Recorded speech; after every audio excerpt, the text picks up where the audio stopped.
नमस्कार दोस्तों, आप सभी का हमारे YouTube चैनल जीत स्टार ट्रिक्स में स्वागत है। इस वीडियो में हम डेली करंट अफेयर्स के साथ साथ महत्वपूर्ण स्टैटिक जीके देखेंगे। तो आइए हम वीडियो को शुरू करते हैं और आज का पहला प्रश्न लेते हैं।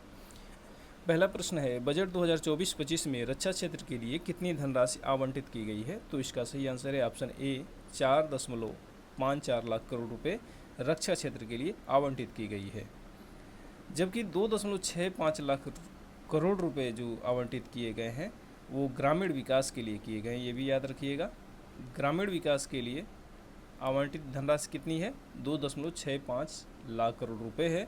जबकि 1.25 लाख करोड़ रुपए है शिक्षा विकास के लिए आवंटित की गई है। शिक्षा के लिए आवंटित की है 1.25 लाख करोड़ रुपए है।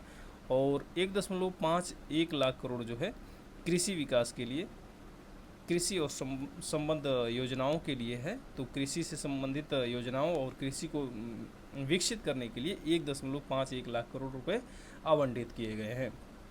तो रक्षा क्षेत्र के लिए 4.54 लाख करोड़ रुपए, 2.65 लाख करोड़ रुपए है ग्रामीण विकास के लिए, और 1.25 लाख करोड़ रुपए जो है शिक्षा के विकास के लिए है, और 1.51 लाख करोड़ रुपए है कृषि और उससे संबंध योजनाओं के विकास के लिए आवंटित किया गया है।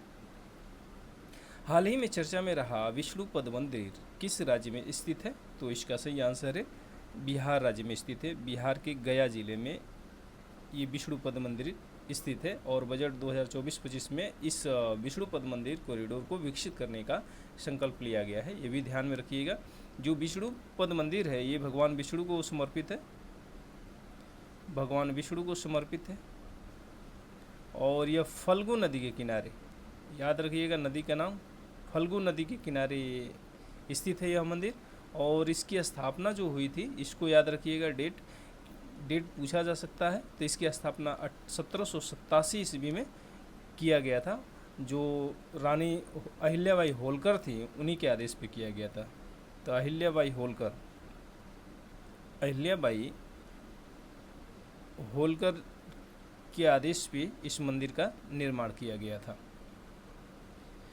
हेनले पासपोर्ट रिपोर्ट 2024 की नवीनतम रैंकिंग में भारत का कौन सा स्थान है? तो इसका सही आंसर है ऑप्शन ए 82वां स्थान है। जबकि जो 2023 में इसका स्थान था 84वां स्थान था, 2023 में था, और 2022 में 87वां स्थान था। तो इसको भी याद रखिएगा। भारत के वीज़ा पे 58 देशों की मुफ्त वीज़ा यात्रा किया जा सकता है। 58 देशों की मुफ्त वीज़ा फ्री एंट्री है। तो 58 देशों का भ्रमण किया जा सकता है भारत के पासपोर्ट पे। याद रखिएगा, भारत के पासपोर्ट पे 58 देशों की यात्रा किया जा सकता है। जो इसमें नंबर 1 पे है उसको याद रखिएगा, सिंगापुर है पहले नंबर पे। यानी सबसे मजबूत अगर कहा जाए कि शक्तिशाली पासपोर्ट किस देश का है तो सिंगापुर का है। सबसे शक्तिशाली पासपोर्ट किस देश का है? सिंगापुर का है। सिंगापुर के पासपोर्ट पे 195 देशों का वीज़ा फ्री भ्रमण किया जा सकता है। 195 देशों में वीज़ा फ्री एंट्री की जा सकती है सिंगापुर के पासपोर्ट पे। तो सबसे मजबूत पासपोर्ट किस देश का है? सिंगापुर का है। दूसरे नंबर पे 5 देश हैं। जापान है, फ्रांस, इटली, जर्मनी और स्पेन इसमें शामिल है। जर्मनी और स्पेन शामिल है दूसरे नंबर पे।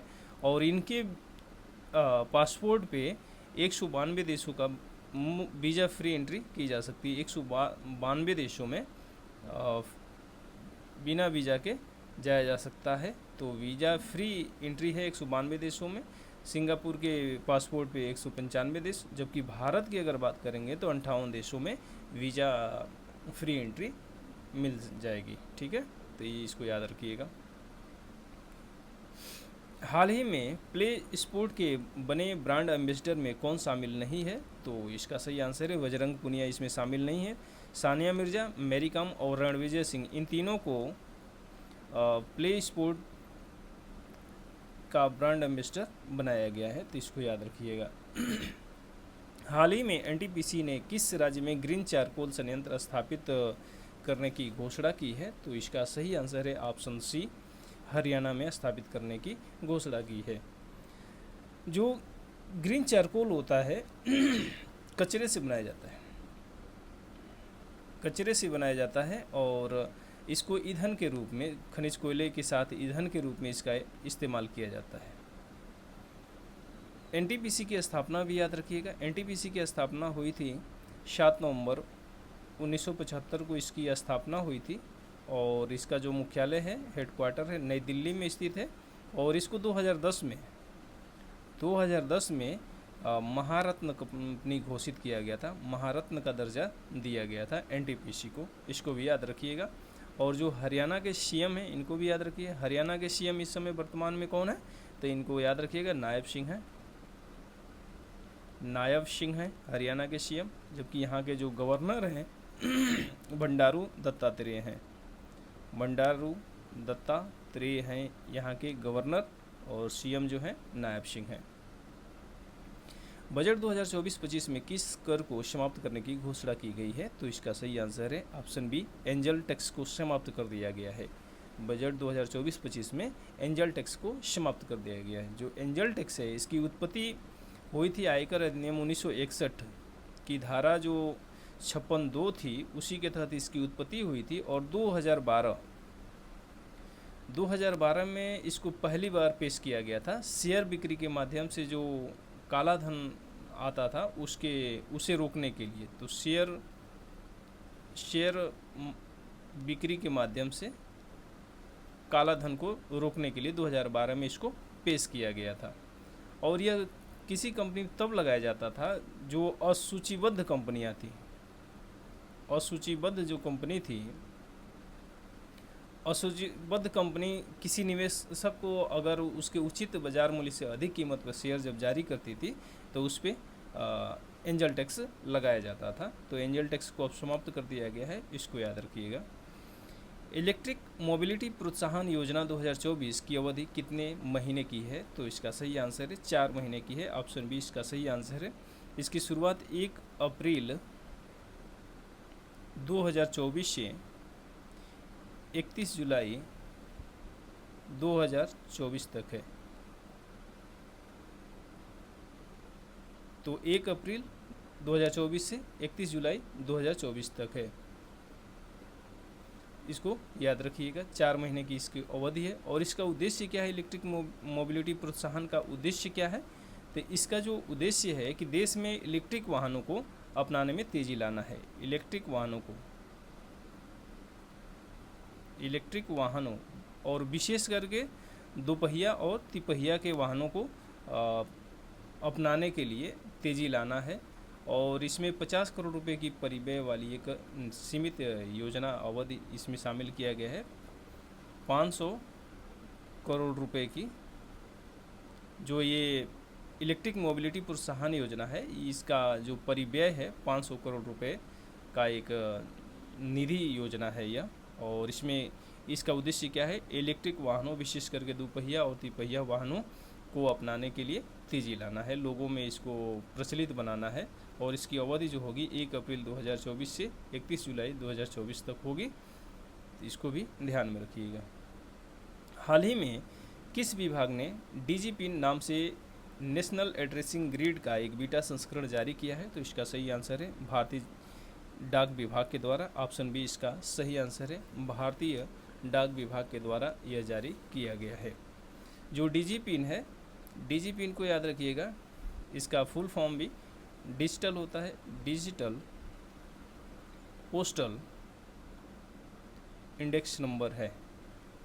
इंडेक्स नंबर डीजीपीन का फुल फॉर्म है डिजिटल पोस्टल इंडेक्स नंबर है। और यह सार्वजनिक और निजी सेवाओं की जो नागरिक केंद्रित डिलीवरी के लिए यह एक सरलीकृत एड्रेसिंग समाधान है। ठीक है, एड्रेसिंग समाधान है यह डीजीपीन। और किसके द्वारा लाया गया है, तो भारतीय डाक विभाग के द्वारा लाया गया है।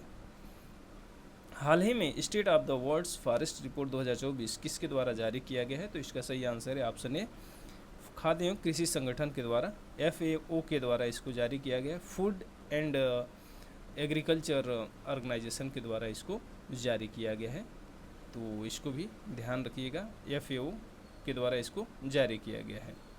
जो state of the world's forest report है, इसकी थीम को भी याद रख सकते हैं कि इसका थीम था नवाचार के माध्यम से वन संसाधनों में तेजी लाना।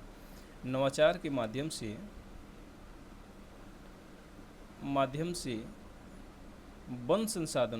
वन संसाधनों में तेजी लाना इसका थीम है, इसकी थीम यही थी। और जो FAO है, food and agriculture organization of united nation भी कहा जाता है इसको, तो इसकी स्थापना हुई थी 16 अक्टूबर 1945 को इसकी स्थापना हुई थी। और जो इसका हेड क्वार्टर है रोम में है। रोम कहाँ पे? इटली में स्थित है, इसको भी याद रखिएगा। किस देश ने बार बार आने वाली बाढ़ के कारण अपनी राजधानी बदलने की घोषणा की है? तो इसका सही आंसर है ऑप्शन ए, लाइबेरिया ने अपनी राजधानी को बदलने की घोषणा की है, क्योंकि वो बार बार बाढ़ आने की वजह से समस्याग्रस्त राजधानी थी, तो इसलिए उसको बदलने का घोषणा किया गया है। जो लाइबेरिया की राजधानी है मोनरोविया है, मोनरोविया यहाँ की राजधानी है, इसको भी याद रखिएगा। यह जो लाइबेरिया है पश्चिमी अफ्रीका का एक देश है, पश्चिमी अफ्रीका का एक देश है, और इसकी राजधानी क्या है? मोनरोविया है, इसको भी याद रखिएगा। अटल इनोवेशन मिशन ने किसके साथ मिलकर ग्लोबल साउथ में संयुक्त नवाचार कार्यक्रम शुरू किया है? तो इसका सही आंसर है विश्व बौद्धिक संपदा संगठन के द्वारा। ऑप्शन ए इसका सही आंसर है, विश्व बौद्धिक संपदा संगठन के द्वारा। इसको WIPO कहा जाता है शॉर्ट में। तो विश्व बौद्धिक जो संपदा संगठन है इसकी स्थापना याद रखिएगा 1967 में की गई थी, और इसके हेडक्वार्टर जो है जिनेवा में स्थित है, और इसके जो सदस्य हैं 193 सदस्य हैं, भारत भी इसका सदस्य है, इसको भी याद रखिएगा। जो अटल इनोवेशन मिशन है इसकी स्थापना नीति आयोग के द्वारा की गई थी। अटल इनोवेशन मिशन की स्थापना जो है नीति आयोग के द्वारा की गई थी, 2016 में इसकी स्थापना की गई थी, इसे भी याद रखिएगा। भारत राज्य वन रिपोर्ट 2021 के अनुसार भारत का कितना प्रतिशत क्षेत्र वन आच्छादित है? तो इसका सही आंसर है ऑप्शन बी, 21.71% जो है भारत का जो क्षेत्र है 21.71% वन आच्छादित क्षेत्र है। अगर हम वर्ग किलोमीटर में बात करें तो ये लगभग हो जाता है 7,13,789 वर्ग किलोमीटर क्षेत्रफल जो है वन क्षेत्र है भारत में, इसको याद रखिएगा। और ये हाल ही में जो जानकारी दी गई है, जो राज्य मंत्री हैं कीर्तिवर्धन के द्वारा ये जानकारी दी गई है, 2021 की रिपोर्ट के अनुसार इस जानकारी को दिया गया है। जो भारतीय वन सर्वेक्षण विभाग है उसके द्वारा भारतीय वन रिपोर्ट तैयार किया जाता है। भारतीय वन सर्वेक्षण विभाग के द्वारा जो रिपोर्ट यह तैयार किया जाता है, किसके द्वारा? भारतीय वन सर्वेक्षण विभाग के द्वारा तैयार किया जाता है। और इसका जो हेड क्वार्टर है देहरादून में है।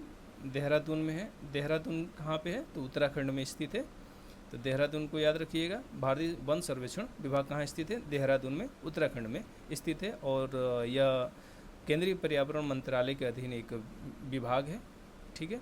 अगर पूछा जाए आपसे कि सर्वाधिक वन क्षेत्र किस राज्य में है, तो इसको भी याद रखिए। सर्वाधिक वन क्षेत्र की बात करेंगे तो सबसे ज़्यादा मध्य प्रदेश में वन है। मध्य प्रदेश का सबसे ज़्यादा क्षेत्र जो है वन आच्छादित है। उसके बाद आता है अरुणाचल प्रदेश आता है, और उसके बाद छत्तीसगढ़ आता है, छत्तीसगढ़ है, उड़ीसा है, झारखंड है, तो ये सब है वन आच्छादित क्षेत्र। तो सबसे ज़्यादा वन आच्छादित क्षेत्र राज्य कौन है? तो मध्य प्रदेश है। दूसरे नंबर पे कौन है? अरुणाचल प्रदेश है, और तीसरे पे छत्तीसगढ़ को याद रखिएगा। सबसे कम अगर राज्यों में बात करेंगे तो सबसे कम है हरियाणा में। सबसे कम किस राज्य में वन है?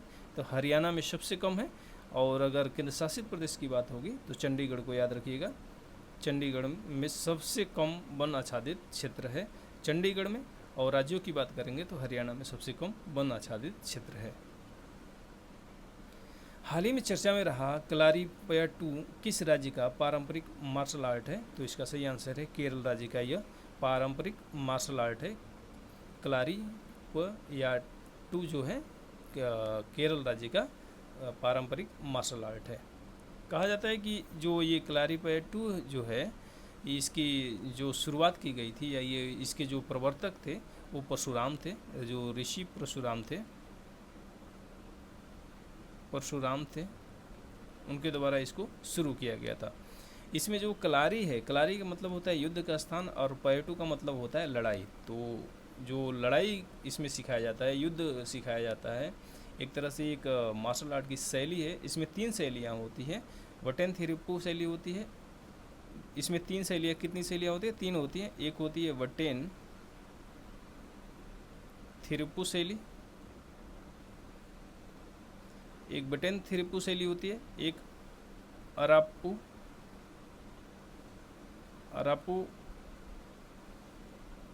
कई शैली होती है, और एक होता है पीलाथंगी शैली होती है।